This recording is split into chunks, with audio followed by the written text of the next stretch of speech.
Hello, Chris from Genuine Chill, and a few days from now, the 5th year anniversary live stream of Dead by Daylight will be debuting live on stream. That is weird, I said stream twice in a row, I am sorry. But you guys may be wondering what else besides the Resident Evil chapter will be revealed. Traditionally, in the past few years, the live stream event for the anniversary has been used to drop some of the most important changes in Dead by Daylight. In previous anniversary events, we have gotten the announcement of crossplay. We have gotten the announcement of dedicated servers.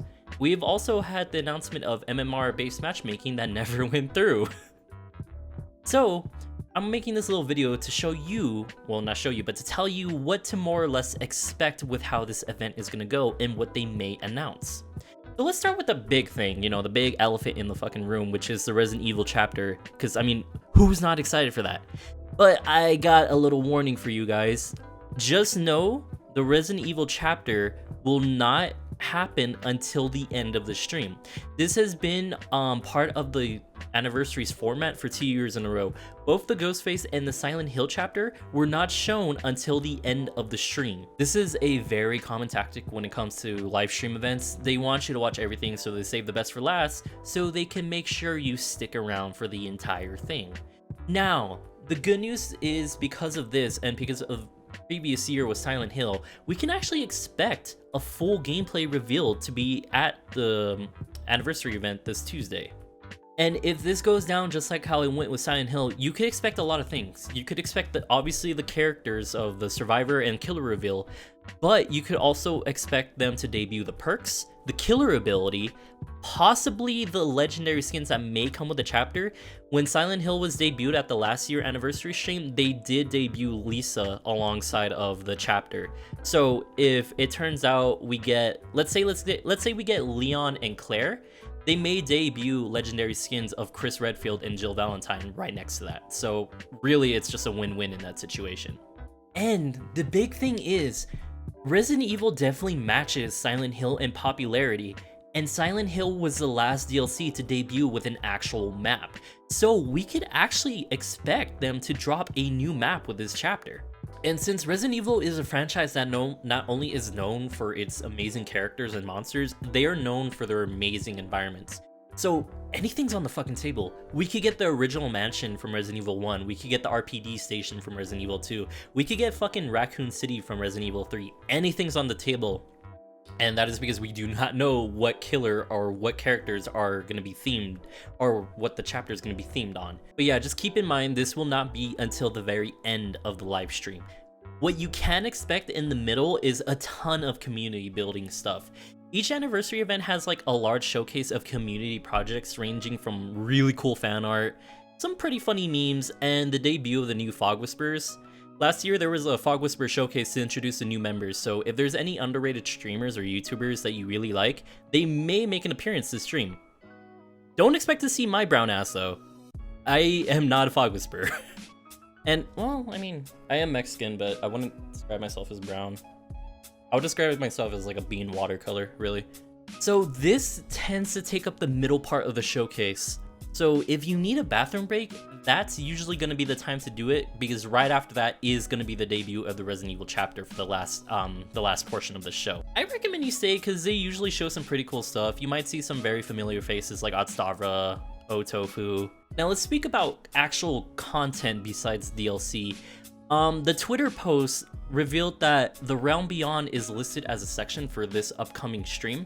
The Realm Beyond is basically the showcase of what they're doing for maps. Traditionally, this has been reworks. Every time a map has been reworked, it's been associated with the Realm Beyond section. So we can expect an announcement of what is going to be the next batch of reworks. The current speculation is that the Swamp is the next rework, and since this is an anniversary event, we may get a roadmap of what's to come next. And that is mainly because Haddonfield, Red Forest, and Hawkins are the last maps in the game to be reworked. So it's possible one of these will be announced alongside the Swamp rework. Besides the Swamp, my money would be on either Haddonfield or Hawkins. Since one is the most hated map for killers, I fucking despise Haddonfield as a killer, and the other is probably the most hated map for survivors currently. Well, Red Forest I don't see many complaints about, and I don't really have many problems with it when I play on it as either side. The only complaint I could think about the Red Forest is the size. And because of that, I feel like the Red Forest is on a lower priority compared to the other maps. However, let us note that because of this, we are running out of maps to rework. And when we run out of maps to rework, that means we are gonna start getting new maps again. Because of this, I'm predicting that we're gonna have a big announcement that new maps are finally gonna be in development for Dead by Daylight, and that will segue really nicely into the possibility that we might have a new map alongside with this Resident Evil chapter. This opens the possibility of previous killers that didn't have a map finally getting their own map. So far, the killers in the game that don't have their own map that are not licensed killers are Blight, the Twins, and the Trickster. All three of which could have potential to have really cool stuff, especially the Trickster with that really cool neon city look that we had when he first debuted. Now let's talk about the roadmap. This is interesting to me because this was announced to be a section of the live stream. Now the roadmap is kind of huge. In the previous years, the roadmap dictated when we were going to get dedicated servers, crossplay, and the matchmaking MMR changes, all of which have been announced alongside the roadmap. What I think is we will most likely get information on the return of MMR-based matchmaking and when it will deploy. MMR was previously turned off, but because we cannot change killers once we're in an actual game lobby, is kind of evidence that MMR data is still being recorded, which has been said by the devs themselves. And since it's still being recorded, that means that the devs still are set on making MMR return as the actual matchmaking format. Now, time for some baseless speculation. I think one big announcement that they can potentially make for the roadmap is announcing that cross progression will make it into the game. Cross progression is a feature that allows you to play Dead by Daylight on your PlayStation or on your Xbox. Yes, I am fucking flexing on you. And transfer your progression between all those accounts. So if I switch from my PC account and then I upload it to my PlayStation account, all of my killers, all of my survivors, and all my perks will transfer. That is something huge, and I think that is something that will make a great basically make a great announcement in the roadmap to make that roadmap look nice. Finally, something that has been discussed and has even been given a chart is rank rewards. The developers have shown previously in the past this little chart showing how much blood points you will get for what ranks you are in. Although I kind of hope they decide to up the value since then, because originally red ranks would get you about 250k in blood points. And I mean, it's not hard to go up the ranks when you know what you're doing, but being in red ranks is still an achievement for some people, and I still feel like they should be rewarded for such an achievement. But I could definitely see red ranks making its debut on this roadmap, because like I said, the developers have talked about rank rewards a lot of fucking times, and they even given us a chart on what they think they would do for it. And that's what we could expect mostly from the live stream. Personally, what I want, and I've been wanting this, oh my god, this has been getting worse and worse as I've been playing this year specifically for some reason, is I hope they announce changes for how fucking grindy this game is. And no, I'm not talking about add-ons or the Blood Web.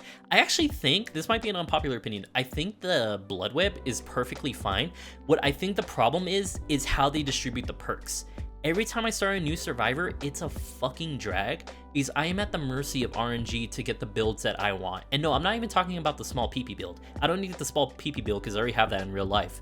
I'm talking about like really stupid builds I like to do, like the potluck build where I run like Plunderer's Instinct or Ace in the Hole.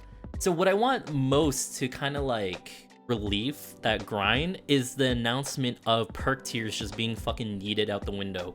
As it stands, survivors have 89 perks while killers have 81 perks, both of which will go up to a minimum of 92 perks for survivors and 84 for killers once the RE chapter is released if it has just one killer and one survivor. When you're at a number of 90 for perks, that is more than enough to actually take away the perk tiers and still have enough things to grind for. Because like, let's say even if you could just get one perk per blood web, that's still 94 blood webs. That's still a lot to grind, and that will actually make it a better incentive to prestige.